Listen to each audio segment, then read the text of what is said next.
Hello everybody, welcome back.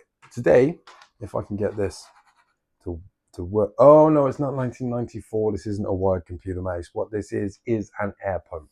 More specifically, it's a diaphragm air pump.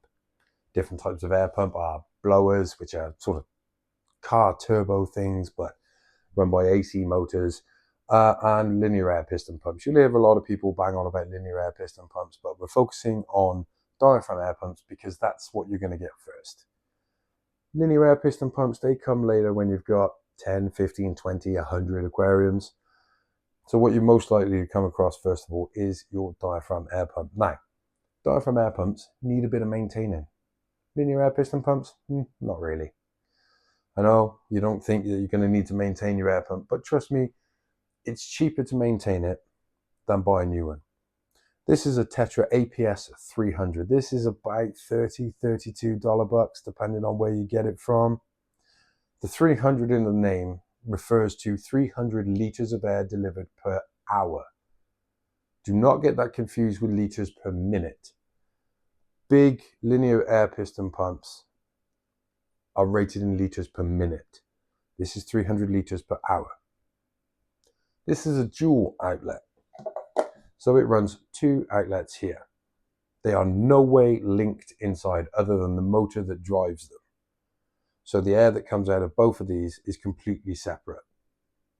It's drawn in through here, and then it is separated out through two different chambers, two banks, and comes out this way. Okay? So it's 150 liters per hour per side.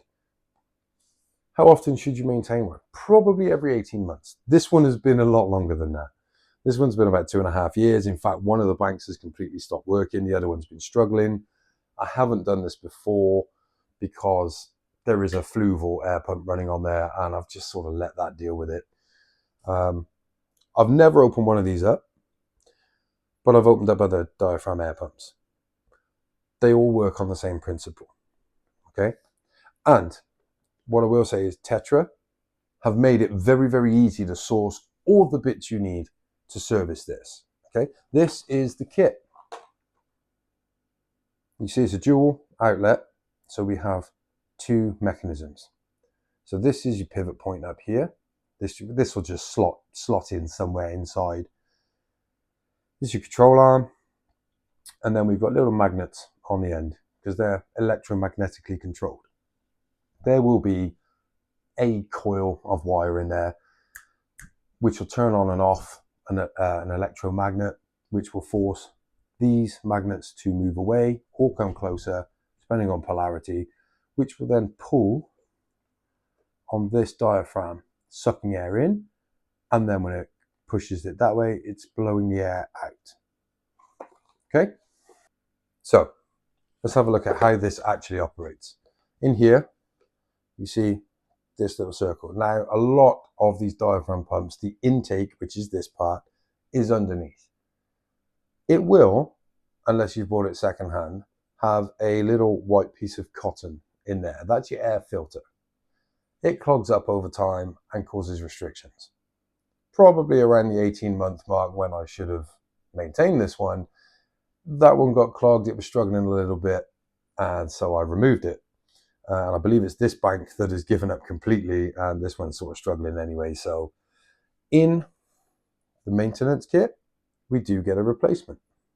It's just a little disc of white sort of compressed cotton. 4 screws hold the top casing to the bottom casing, and that's how far it sits off the floor. It's really not a lot. Like I said, most of the diaphragm air pumps, the intake is on the bottom, which is not always the best place for it, in my opinion, because if you look at the profile of that, the intake, which is here, is not far from the floor. Now, although this has got little rubber feet badly glued onto it, it does make a little bit of noise inside a wooden cabinet. So what you end up doing, in more cases than not, is putting it outside. Now, if you happen to have a very deep pile carpet, this will sink into it, and that carpet will restrict your airflow even further. Right, so the air goes in here. Let's get this open. 4 Phillips. If you're using a posi drive and it's not working out for you, it's because they're not posi drive, they're Phillips. So let's get this open. and see what we're dealing with. Okay, so 4 screws out, and there we go. You can see the 2 outlets here, and these are your 2 independent banks. The air comes in, I don't know if you can see that, just under those wires. That's the inlet disc. Okay, so that air comes in and it's free to flow around all of this, which is okay, because that sort of acts as a little bit of cooling for this arrangement, which is your electromagnet. Okay, all this. These are your pivot points. They do nothing but hold everything in place. Kind of an important job actually. I shouldn't downplay it like that. These are your diaphragms. That's where it gets the name diaphragm air pump. And this here is the magnet. So when electricity is applied to this coil, this point here is magnetized to a certain polarity. And that will either draw this magnet closer or push it away. Okay? Now what that does is on the back end of here, you see these little slots. The air is able to go in there, and on the back end of this white piece there will be an inlet valve and an outlet valve, much like in a car piston. So air can only travel in through one of them and out through the other. So when the polarity is as such that the magnet is drawn in this way, you can see the diaphragm gets pulled with it, and that sucks air in because it's creating a vacuum in here. So because you've got a low pressure, lower pressure than ambient air, the air rushes in to equalize pressure. And then it's forced that way and it squeezes it, pushing the air out. Nice and simple. Now, which one did I say completely gave up? I think it was this. Oh, no. It might have been this one. One of them completely gave up. Now, I don't know how easy this is going to be to see. But you can see there's a tear. Not very good in a system that's meant to be sealed. And a tear in that one. Does that mean Tetra don't make good ones? No, it doesn't. It doesn't mean that at all. What that means is this should have been maintained before now. So if you notice a large decrease in the amount of air that it's flowing, and that could be hard to spot over a period of 18 months, 2 years, but at some point you will think, well, pretty sure that's not 300 litres an hour. It's time for maintenance. Why maintain it instead of just buying another one? This kit, this repair kit, or maintenance kit, was about $11 off the Devil's website. So it's much cheaper to maintain it, and it is a piece of cake. I mean, so far I've done 4 screws, right? This would have been done in half the time if I hadn't been talking about it. But we know I talk too much. So what are we going to do? We've got in here our 2 diaphragms. Okay, there we go. You can see on there, there's an inlet and outlet with these 2 valves. Okay, and one will only let air in and the other one will only let air out. I don't know which way around it is. It doesn't matter to me. Then we have a series of O-rings, 2 different sizes, and 2 of each because this is a dual kit. It's nice of them to include this because we always need more of these. It's a shame they haven't included like a T-piece or a Y-piece as well, because I always need more of those. And then we've got this. So we do not need this to maintain this. Really, it's a downside. Why didn't they include 2? Yeah, Tetra, why didn't you include 2? This is a dual outlet. Anyway, if the Fluval is anything to go by, this could be quite difficult to remove because we need to slide this piece out at the same time as this one. But you can't, if you've got big fat fingers like me, it's not the easiest to get into. But it really is just a case of sliding the old, no, there we go, not too bad. The old one's out, okay, and the new one's in. Shouldn't play with magnets. Now, you can see where the O-rings are going, okay? This is the old one, this is the new one. Something's missing. And that's what we're going to do now. We're going to pop the O-rings into their seats on here. Right, it is a little bit tricky But if you've got 3 arms like me and you're also a tripod, you can hold both of these in at the same time as you slide that in, making sure you align up the pivot point.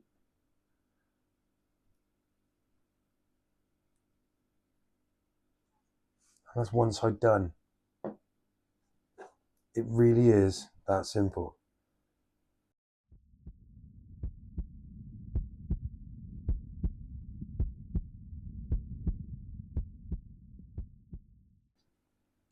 This little piece just sits nicely in there, and we're done. This goes back on and we screw it back in place. And that is how you maintain, a Tetra APS 300, but it is also how, that's going brilliantly, that is also how you maintain 90% of the air pumps that you'll come across. They will all look essentially the same when you open them up. And they should all be just as simple to sort out. Why would you want an air pump? Oh, that's another... People will go to war over this one day, because you've got the one camp of, oh no, you don't need that, it doesn't do anything, you just need surface ripples, man. And then you got other people like me, Corey McElroy. Every tank should have an air pump. Every tank should at least have an air stone. And if you're going to put air stone in there, why not put sponge filter in there as well? Yeah, all right, they're ugly, so maybe you do just stick to an air stone. But you got your canister filter. So why do you need it? It creates loads of surface movement, and we all know that that's the only real place that oxygen exchange happens. Gas exchange happens at the surface. Yeah, no doubt. I'm with you. Cool. But if you've got a well-decorated tank, maybe a large population of rock in there with your African cichlids, the flow from that one outlet is likely to have dead spots behind some of the rocks. An air stone, yeah, that could really help.